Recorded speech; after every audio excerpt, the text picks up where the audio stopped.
A brief drop in crime this summer in Richmond was followed by a spike in shootings. 14 people shot over just 5 days last month. We deserve justice. We deserve change. We deserve answers. When you kill somebody, you do damage to the families.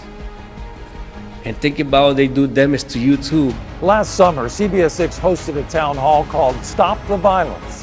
An 8-person panel came together to answer your questions and work towards solutions. And now, 1 year later, we're bringing together a group of 5 Richmonders who have seen and felt the impact of violence firsthand. Does Richmond have a gun violence problem? What's being done to address it? And what would these individuals like to see going forward? Tonight, we share their voices. First of all, I want to thank you all for being here today. As I mentioned earlier, a couple of weeks ago, when we knew we got the second quarter and thus the first half year statistics for crime, major crime in Richmond, we had a feeling, we could tell they're trending in the right direction, modestly better quarter to quarter and then year to year. In the last 6 days, we've seen a spasm of gun violence, 14 people shot, 2 fatalities. It feels a little different now that we're sitting here. But that said, we're going to go forward and talk about what you all are seeing, what you see on the ground, and especially how you feel in your neighborhoods. So with that said, I want to start with you, Mark Whitfield. 5 years ago, you suffered a tragedy that should be entirely unimaginable. And I think today, 5 years later, it's probably a wound that never really heals. But I want to ask you, since you've been an activist ever since your beautiful 9-year-old daughter, Markia, was shot and killed on a playground in the middle of the day, caught in the crossfire between people perhaps settling a score, what are you seeing? Does Richmond have a gun violence problem today? Yeah, a big one. It's a big one. I feel like it's getting worse every day is like it's another one. I'm Mark Whitfield, and I'm part of the MSD CARES organization. I always ask, like, where the numbers come from, where they getting statistics from, how they keeping tabs on these violent crimes, who's really sitting back, notating, like, all right, this, that. Like, we want to know the facts on the numbers, because if you're living in the middle of it, it looks different from what you see on paper. It feels different than what you see on paper. So it's like, which one you gonna go with, the paper or the facts, the one you can really see and feel? So it sounds like you look out your window and you're saying, no, I'm not seeing these numbers. Violent crime was down 3% over quarter to quarter, year to year. Property crime up slightly, 4% year to year.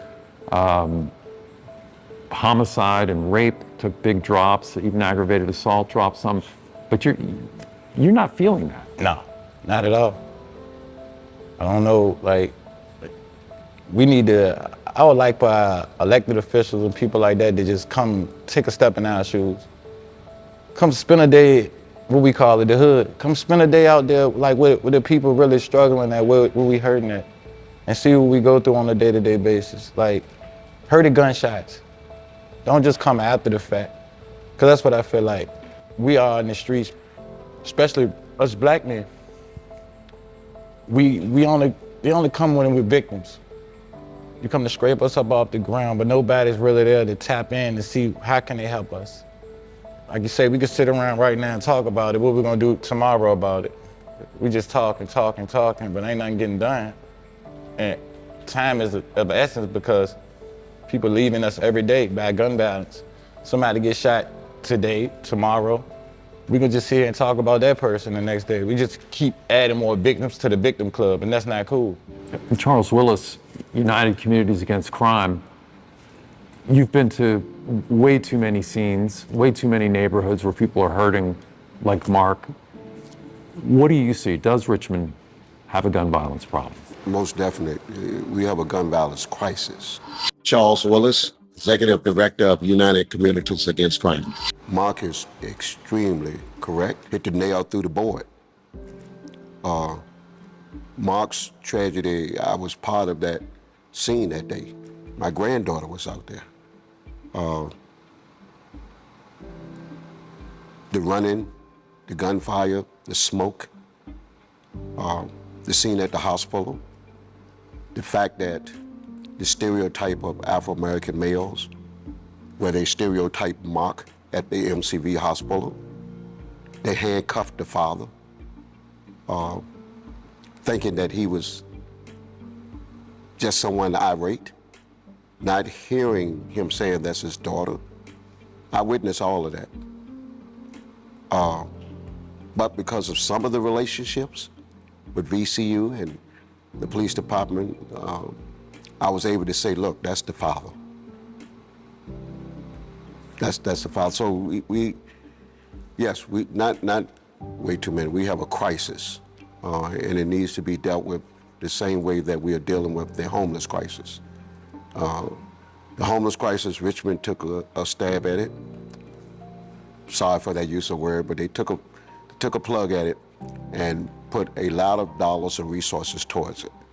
We need those just as much for this gun violence. Because it sounds like it's a multifaceted problem. It's not just, hey, put more police on the streets or patrol certain neighborhoods. It's a cultural, it's endemic. It's built into it. One of the things Mark said that is very interesting, and as long as I've been out here advocating, I never thought about that, Mark, so I applaud you for your comments, was that our elected officials, not to shake hands, not to be seen, not to be notified, not with no security detail. You need to come and shadow Mark. You need to come and shadow these gentlemen here. With no cameras, no nothing. Just shadow us one night. Stay with Dave one night and hear that gunfire. I think Cory Booker did that in Newark, the current U.S. Senator. He was kind of famous for he's walking the walk, or at least trying to do it, and there weren't cameras around as far as I know. Pastor Gilliam, Richmonders involved in strengthening our communities, you've been to scenes too. What are you seeing about the gun violence problem? Similar to what these brothers are saying, it is an issue that's so multifaceted, and that really requires a totality of the resources that we can put towards it from our elected officials. But I think also there has to be, community accountability as well. I'm Pastor Marvin Gilliam Jr. I am the pastor of Mount Carmel Baptist Church located in Church Hill, and the co-president for Richmonders involved in strengthening our communities. There has to be community involvement. Like, how are we taking care of one another? In our case, we're a group of churches from across the region, that come together, and seeing gun violence is a major issue, and have been working towards proposing solutions, to our elected officials. But one of the things recently, our church is in Church Hill, right up the hill from Ashley Oaks, where there was a lot of gunfire back in April. A couple of young men were killed over there, and one of the things that next week I came in and I told our church was like, we can advocate, we gotta advocate, we have to talk to our public officials, but we have to be, as community members, willing to put our feet in the street and to show up and hang out with Mark, hang out with Dave, hang out with Mr. Willis, hang out with Maurice, and like be in those places and spaces, not just to offer our prayer, to offer our presence, because I think that presence really does make a difference in that aspect. Like, we really need community to show up, yes, to go to City Hall, but we need community also to go to the hood. And when you say community, do you mean your neighbors, or do you mean like the people who live across town, people who are in City Hall, people who are in different parts of the city? Everybody. I mean, we need everybody. I'm a former Richmond Public Schools teacher. Actually, I met Mr. Willis when I was teaching at the former George Wythe High School, and one of the things that was always apparent after a student was killed, or after there was gun violence in the community, family members killed, kids were coming to school, and it was affecting how they were even able to focus and learn in the school building, So they coming in hungry, they ain't slept all night because they hearing gunshots, and we're asking about, we worried about SOL scores, and it's like, man, these babies trying to survive. They're really trying to make it from one day to the next, and that was one of the things that was really challenging. And one of the things I actually, even early on in my teaching career, had to learn to realize once I started talking to the students, understanding where they were coming from, it was like, all right, I got to figure out new ways to support them and understand that they coming in here tired. It ain't because they don't want to learn, it's because they had a rough night. and they're leaving. This is the only time they're gonna be able to get some sleep. So it's like, how do we give grace? How do we find ways to support, our young people in the community? How do we make opportunities for our young men? I think, one of the things that the city, has done a lot of and focused on is like youth programs. And I think that is a phenomenal thing. But what happens when kids age out of those programs? What happens to the 22 to 23 to 24-year-old that may not have had the best experience in education and may not have the skills? Like, how do we help support those individuals so now they don't have to turn to the streets and turn to violence as a way to just like survive and make the ends meet? Like, how do we give them skills? So I love one of the program that Real Life is been working on in Hopewell, and hopefully is implemented here in Richmond very soon. Group violence intervention. That's like what their focus is on. Like, how do we help these guys get skills? How do we help these individuals find safety so that they can get what they need in order to live productive and fruitful lives that contribute to society as opposed to take away. And giving them hope too. Now, David Bay, Trauma Healing Response Network, you've come into scenes, you've come into communities that are hurting, that are in pain. They need resources. You provide those resources. Is it, in some ways, it's after the fact, and we seem to be talking about let's get in there before the fact. But what are you seeing in terms of the gun violence crisis in Richmond? Right. Well, yeah. I mean, it is crisis, and it is actually, like we said, it's firearm death and injury. I'm David Bay. I'm the director of Rise Up RVA and the outreach specialist for the Trauma Healing Response Network. Gun violence is a national problem. Yeah, Richmond, we have a problem. We've had a problem, and those people that have been in the city or are relative to the city going back to the 90s, a lot of people are saying that the consistency of it looks like the mid to early 90s in Richmond. Those of you that are from and have been around. When we were kind of the murder capital per capita of the country. Yeah, but we want to make sure we frame the narrative accurately when we say firearm death and injury, because that way we know we're focusing on the numbers that we see, and we're also speaking on behalf of our specific communities. Gun violence is a national problem in rural areas, in white communities, in Asian communities. It's a national problem, but when we say firearm death and injury, we're actually speaking on, the fact that we know these are firearms and we're getting injured by them and we're using them as a result of still dealing with after the pandemic, like I was telling you, Bill, where the uptick of firearm purchases in this state skyrocketed past numbers that Virginia had ever seen before. To answer your question, what are we seeing and what are we doing? We have ongoing programs. The Trauma Healing Response Network is over 33 organizations, nonprofits, advocates, mentors, educators.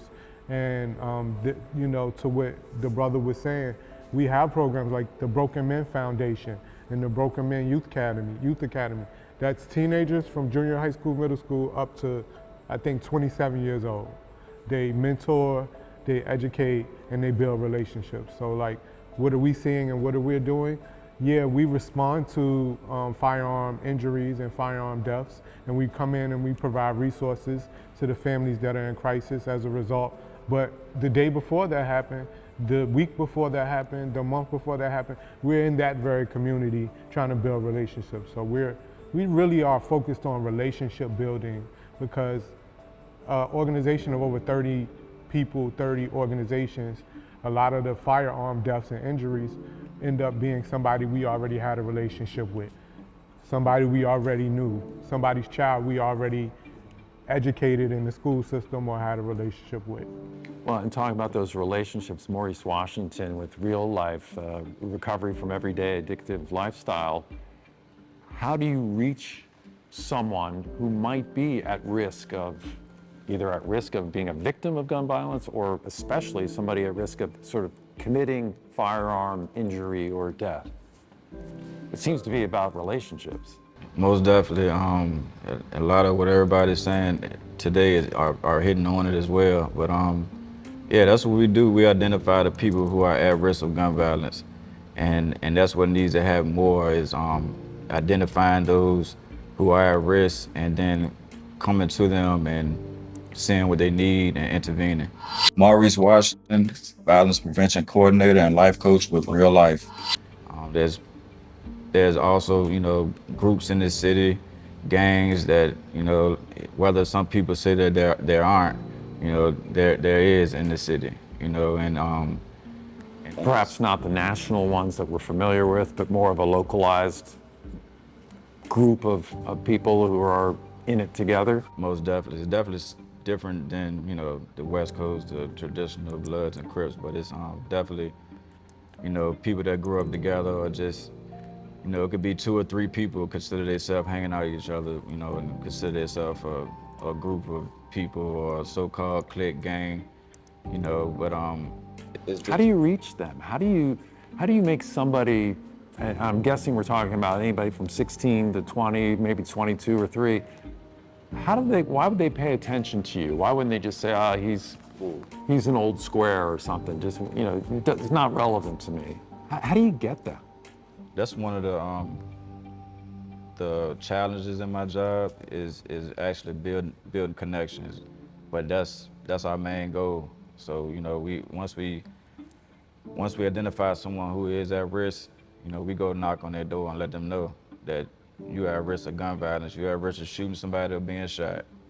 And will they deny it at first? Like, what are you talking about? I don't own a gun. I don't run with that crowd. Yeah, a lot of them do. A lot of guys, when we come to them, they already know. Most of the time, it's a situation going on with them, and their antennas go up immediately. It's like, okay, they know they're into something right now, and that's what we tune into. We have different avenues of doing that, but once we do that, we try to, once we identify the people who may be shot or may be doing the shooting, we go to their door and let them know that. But that's one of the initial responses sometimes is, how do you know, why you think that I'm involved in something? I'm not doing nothing. And my immediate response is, we just, we have people that identify situations and your name, came up as somebody that's at risk, but I'm not here for that. We let them know automatically, we're only here to help. We're only here to connect you to resources. I tell them, straight up, I don't want to know anything that you got going on.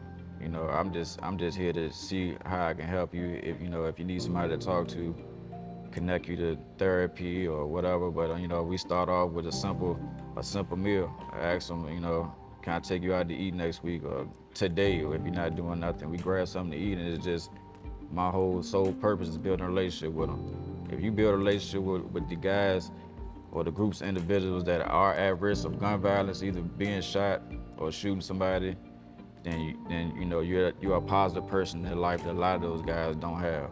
Because you can connect with them because you've been through that yourself. How did you get involved on the wrong path?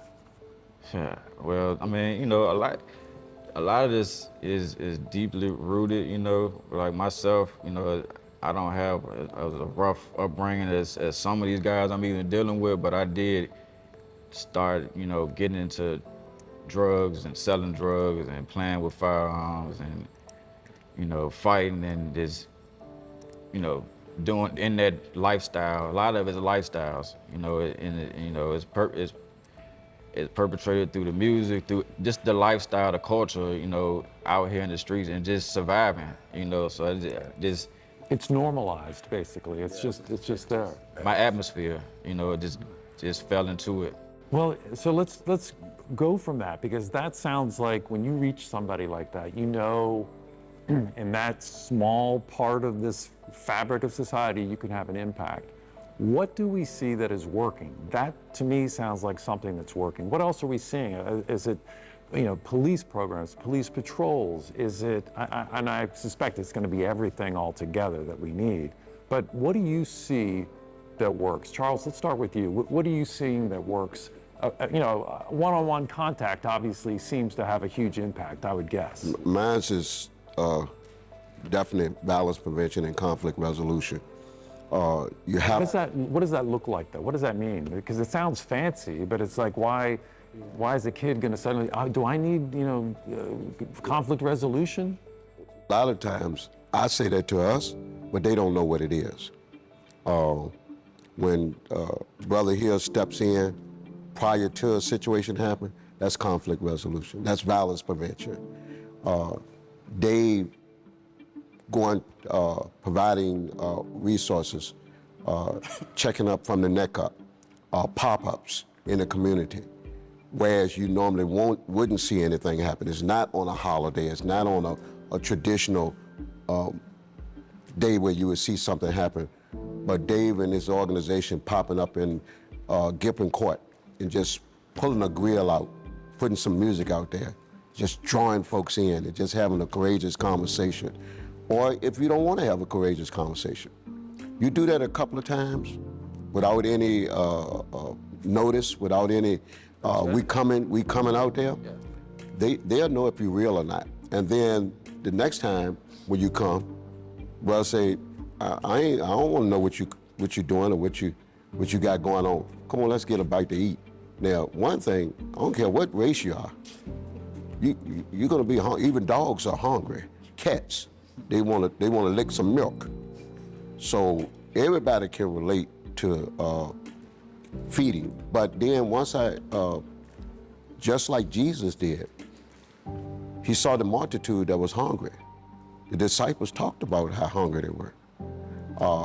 But Jesus had a word for them. We have a word. We're not Jesus, but we have a word for the community.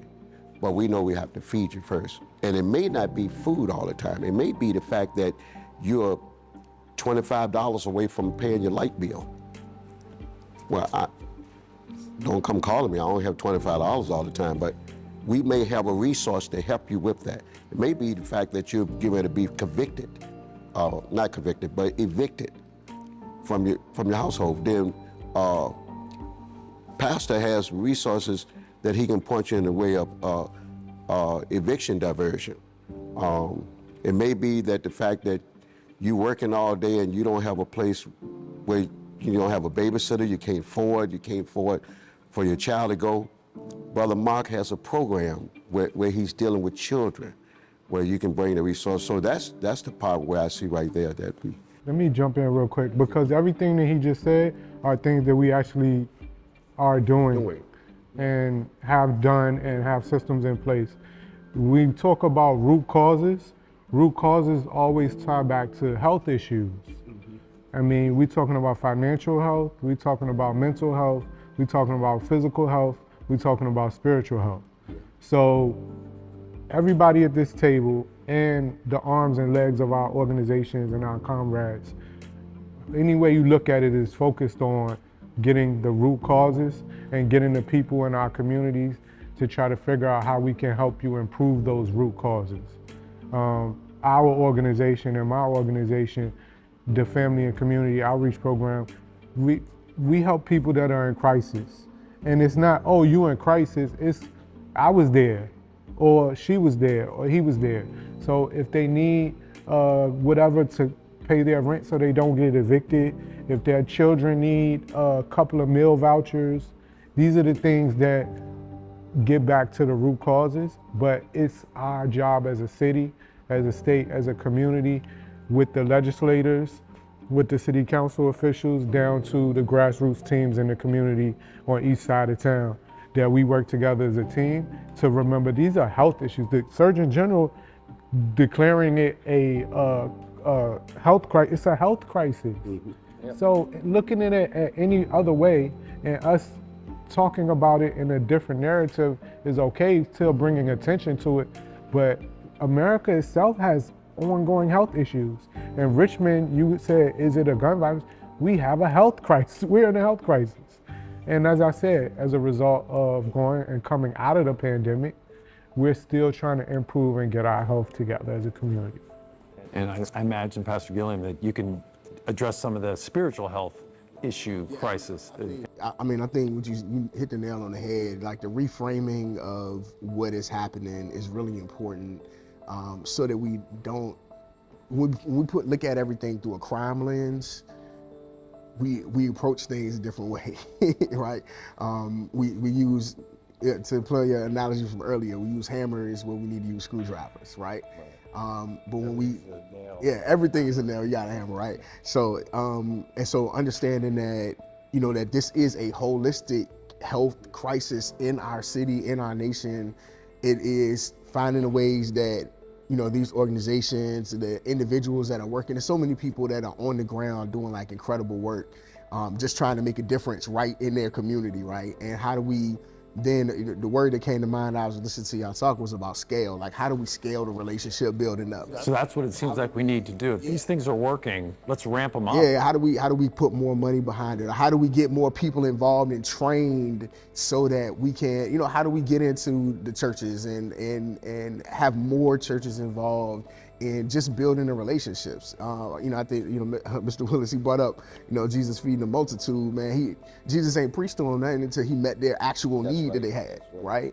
And there's so many needs that we see in the community, and there's so many people that are meeting these needs, whether they're spiritual needs or relational needs or financial needs, physical needs. Like, we start meeting the needs, that's gonna really open people up to say, all right, now I don't have to worry about where I'm gonna sleep tonight or where my kid is gonna be while I'm trying to work. Because I really do, at the end of the day, wanna have a better life. I don't necessarily wanna be in this situation, but I'm just trying to survive. Again, it's that like survival instinct, and we have to find ways to show up and to scale up the ways that are already in motion. Well, it sounds like City Council is scaling up the Trauma Healing Response Network with the mayor proposing $750,000. That was a step up, so hopefully it's something like that. I'm guessing that you can do more of what you do. The city council members are people that we've known for over a decade. Some of them a little bit longer, some a little bit shorter, but they now know they have the information. They have a lens to see what we're doing, so they're like, oh, we need to partner on this. It's that simple, you know? Well, so Mark, let me ask you, you talked about your specific neighborhood that, you know, not much has changed, or at least it's as frightening as ever. How would all of this play into your neighborhood? Well, like, if somebody could say, okay, let's make Mark Whitfield and his family feel secure in their community. We've talked about a lot of interventions. We talked a lot about, you know, applying resources, letting people, helping, whether it's a rent issue, whether it's an acute health issue. How would this play out in your neighborhood? How would we make an impact in your neighborhood? It all boils back to what all of these guys, like, what y'all doing? All that, like, appreciate it, like, but at the end of the day, everybody at this table is a connector in some way, right? What we gotta start doing is people being disruptors, because it's like we're not being heard. We can go down there and fight City Hall for funding, for this, for that, but it is a funding issue when it comes to these certain programs. They cannot do it by themselves. We can go back, getting somebody out of jail, millions, billions of dollars, right? Throw it into these programs instead of the root causes, the victims. Let's prevent the victims. Like, y'all out here trying to prevent violence. Like, you see somebody, it was you that said you trying to see, you can see somebody before they even get in that situation. You already in a hot zone. All right, let me go try to tap in with this person because I see where they're going down this road. We need more of that.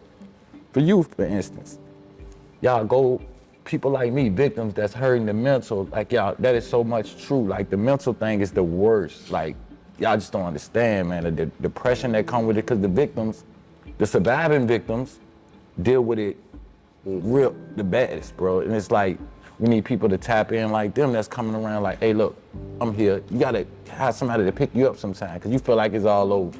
So that make you flip out in your head and go do something crazy, or you just feel like nobody cares. You put it in, what they say, you crawl under that rock.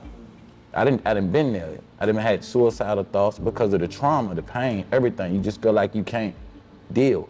But our programs, these kids will never know nothing about none of these programs. Nobody knows because it's not televised. It's not put out there in a way where, oh, we know we can go to the pastor. We know we can go to you. We got children. We know how to tap into. We don't have nowhere doing that. Their feed. They're not scrolling past it. But you can go look up something negative on the phone, but you won't see these programs because they're not pushing these ads, or it's not funny. They ain't got enough money to put them on the radio. Some of this stuff don't need money. This is supposed to be free. If you out here advertise his program, this program, let people know, tap in, because people not tapped into certain things. That's why I say you gotta go back to being a disruptor. That's what I do. I don't go around, I'm not gonna go to nobody and tell them, put your gun down and do this. I can't tell them that, you know what? Because you're gonna look at me, what you gonna do for me? Why? Why should I listen to you? It ain't about what I can do for you, it's what you can do for yourself. Look around you, because everybody got somebody they love. So we gotta start holding people accountable. Like, I always know you can't save everybody, but you can take that one person, you can change that person, and that person pay that forward to another person. That's how it works. It's a slow grind. Like you said, sometimes people pick up a nail, it's faster to take that screw. When you know you're supposed to screw it in, but you're gonna take that hammer and hit it in, guess what's gonna happen? Eventually, that's not gonna be stable because you rush through it. Everything takes time, but some things do need funding and need backing from the higher ups to help us out. We don't just need you to talk about it. Let's walk the walk with us. See what these guys got going on, because it's real. Like, I know some of the stories you guys heard about victims and you preventative, like you trying to prevent. You got the right ingredients at this table right here. But ask them how much funding they get. Well, that's always going to be the issue. So let's move into the final phase here. You've already put it eloquently, Mark. What do you want to see going forward, Maurice? What should we do today going forward in terms of whether it's funding, whether it's more people, whether it's putting it on TV? Is anybody still watching TV? We don't even know, but because they're looking at their phones. But what do we do going forward? Well, we get involved with anybody that's involved, I believe.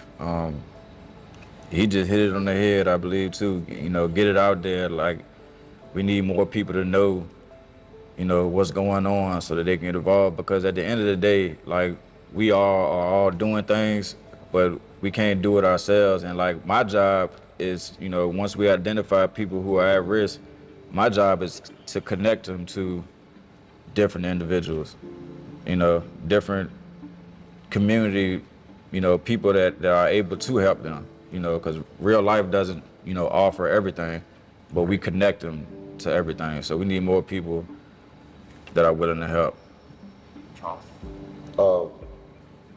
It's amazing, Bill Fitzgerald, that I look around the table, and I don't know if it was strategically done like that or not, but you're looking at all black men, males, role models that are sitting here, that are walking the walk and talking the talk.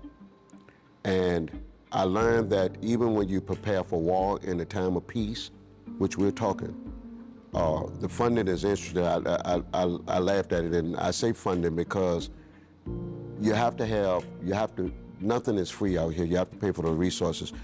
When the Trauma Healing Response Network had to come before City Council to make a presentation, the last comment I remember hearing from Councilwoman Nicole Jones was that the money that we provided to you all for over 30 different organizations was only enough for one of you organizations.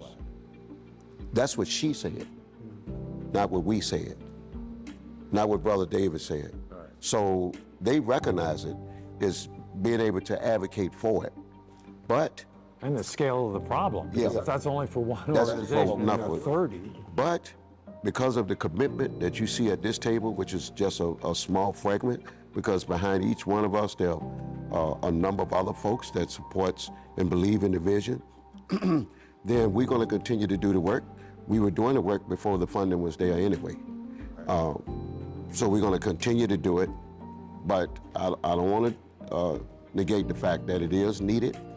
We appreciate every dime, but we do need to have that funding, just like those that are running for political office during this season and time.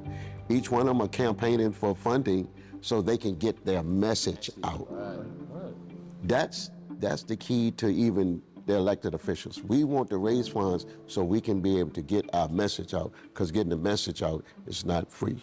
So that's right, and they're not going to show up if they don't know that it's there. So how do you get people who look like me involved in this city? People who live in Richmond, and like you pointed out, we're 5 African American men and me. But it sounds to me like you got to get people in the, well, maybe it's the 1st district, 2nd district, you know, 3rd, like. 5th district. The 5th district. How do we do that? I use that as an example because I'd say that it's just by the grace of God, but it's not I know you used the narrative of how you get someone like me. Because I say that because I feel like somebody could watch this and say, hey, that doesn't affect me. Let's go back. Yeah, let me go back to my phone. No. When I get a call, it doesn't say a black man got shot. It doesn't, unless you get it. But when I get a call, Trauma Heal, whether it's on behalf of United Communities Against Crime or Trauma Healing Response Network, it says we have had gunfire. It don't say it was a black person got, it don't say. So whether we go to the West End, where the young man was killed in the VCU area, we are there. Whether we go to the North Side area in Washington Park, it don't matter whether we go in the East End side. And then a lot of times, I'm almost sure everyone at this table have been called, whether it was in Richmond, Chesterfield, Henrico, Hanover, Goochland. We get the calls, and we don't get to choose where we go. We just go. So you are correct. It's a unique fabric here, but it does extend beyond.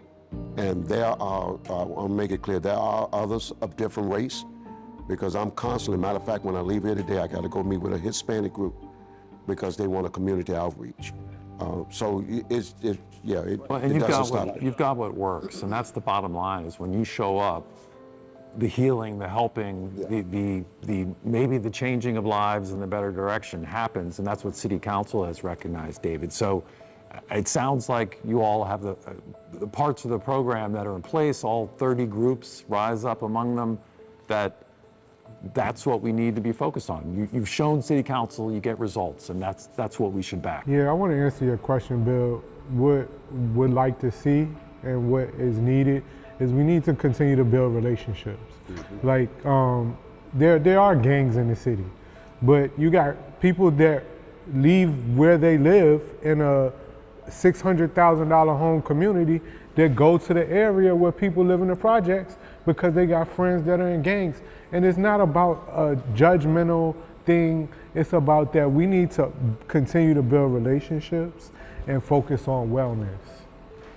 And I know that can be broad and it can sound broad, but it's about breaking down barriers. You know what I mean? We have people in our network, people that are pastors, that are deacons, that are church leaders, and we got people that are non-religious. We have people that are educators and people that are not traditionally educated, but they go in the community and they get their work done and they help people prevent themselves from going off the deep end and being in mental health crisis. So it's breaking the barriers down and then figuring out how to be a team so we can focus on the health crisis and not judge each other based on what you do or don't do, what I do or don't do, and how we can all figure out what each other's job is and support that. City Council can support somebody that doesn't know anything about political stature and City Council advocacy. And I can support somebody that is only focused on elders who are dealing with Alzheimer's disease. It's just figuring out we can speak the same language if we first build a relationship. Extremely well said. Pastor, I'll give you the final word on the topic. I want to go back to what Mark said about being a disruptor, because what you just described is disrupting. It's breaking down barriers is disrupting, and I think that's really important. And in this whole process, is how do I make sure that everything I got going on in the trauma response, my folks know in my church, so that they can carry it into their communities and say, oh yeah, I heard my pastor talking about this, because some of that work, some of the best advertising is word of mouth, right? And then they're able to share that in the communities and the networks that they're in. And that's one way that we disrupt, but we also disrupt by making sure that all of these organizations at the table, all of the ones that are in our communities, that we able to come together and know what everybody is working on, know what everybody offers, understand what folks are doing in their particular lane, so that we can then use that connective tissue that we talked about, that we have, the networks that we have, and broaden our networks so that our young people, our elders, whoever, everybody can feel safe, everybody can live healthy, everybody can move towards a holistically safe past surviving into a thriving life. And so that takes the whole community, elected officials and the cats on the corner. It takes everybody to make that happen. Well, that is an eloquent way to sum up. I want to thank you all for being here. I want to thank you for your good work, especially. You're out there, you're the boots on the ground. Let's hope this makes a small modicum of a difference, but I hope you all let me know when there's something going on that we should know about, because I feel like at the end of the day, we need to just start back like it was like when I was growing up. They got rid of, it's all about the policies being made too. Nobody's speaking about that. These guys sit down there, I can sit in downtown for hours, 8 hours, like I'm working there, just listening to laws and bills being passed. Right now, somebody passing a bill, and it's gonna affect us a year from now, right? So what they do, they down there passing money around, advocating this money, that, like they wanna donate to you, but they're gonna give you enough just for one, and they know they need more, right? But they ready to give these people $1 billion, bro, to free criminals, right? But you're trying to be on the preventative thing, like, all right, we believe in prison reform, but why are we freeing the criminals that we're out here trying to prevent the other people trying to? It don't make sense to me. So it's like beating a dead horse sometimes. And it's like, what are y'all doing? Y'all say y'all for us, we're gonna support you, but then we're gonna backdoor you and sign this bill to go against you. And that's what they doing. So it's like, you playing it both sides of the fence because you wanna satisfy your constituents over here and mine's over here. I watch them do this. They use me like a pawn, but I'm using this. I'm sitting back watching. I'm like, why I gotta go talk to you? Why you want a meeting with me when you just see me with them? But I remember you from last year. You was with me, but now you mad at me because I'm over here. I get the game, but that's the game. When I was growing up, they had something called Richmond Career Redevelopment, right? And that took us out the streets, man. Like, we was in the streets, but it gave us jobs. It took us, it was right down Broad Street. You go in there, had computers, you had a pastor, you had mental. Bro, that taught me structure. And they couldn't fund it no more. Let's defund that, right? We don't know. What happened to all the Boys and Girls Club? They're slowly closing them down. Oh, we don't have funding for that, right? It's like, why all the stuff that you're taking away is affecting us later. That's why I really focus on children, because you know what? I can't go get a grown man to change his ways. But that kid, I'm looking at the future. I'm thinking ahead of the game. Because that little 10-year-old, he's gonna be 16 in a little while. And he's gonna be the one right here holding the gun if he don't get no structure in him. Because they going off what they see. All you do is go outside, man. I'm telling you, I told the chief of police at the time, William, and all of them, before all that crap went down, I told him, I ain't never get to talk to this chief, but I want y'all to do a plain clothes day. Put on, dress like me, dress like him. Come out in the hood, walk through. Don't put on no badge and no, cause they see that, you automatically, even for my pastors, I love religion, nothing against it, but we can't go out with no, we gotta look like them, talk like them. That's why people connect with me, because I'm not coming to put on no suit and talk to you. I'm gonna talk to you just like I talk to anybody else, because it's real. We lived this, so you can't go to nobody. I can't offer the drug dealer, stop selling drugs. No, I gotta have something to offer him. Man, look, I got pastor, and I got him, they got this program, bro, and they might can get you in here doing this. You want a CDL, help these guys get out of the streets, because it goes back to what I started with, drugs. Don't everybody knows, no, it's gun battle. No, all this stuff together. Because if a drug dealer, you gotta have the drugs, the gun, protection, right? Money, power. This country's built off it. And it's like, everybody turn a green eye to it. And it pissed me off sometimes, because you sit up there and you see these election time coming around, everybody wanna be your friend. And you be like, okay, all right, yeah, I'm gonna see you. You don't see them no more. Once the camera's lights over, it's over. Yeah. Day after the election. But guess who's still out there? These guys still out here fighting, man, like. But you know, these children in this city, you know, they'll be better off as long as stuff like this happens, where we get to come together and have I've seen you before, because I'm a teacher too, you know what I mean? I taught in Henrico County and taught in Richmond, but I never met you. So I'm grateful to be able to, you know what I mean, to hear, and I don't know, I may have taught one of your children, who knows? That's crazy. But you know, the thing is I respect and value anybody who's child-centered and advocating for these children's development in this city. Well, thank you all for spending the time today. I'm very grateful. Thank you.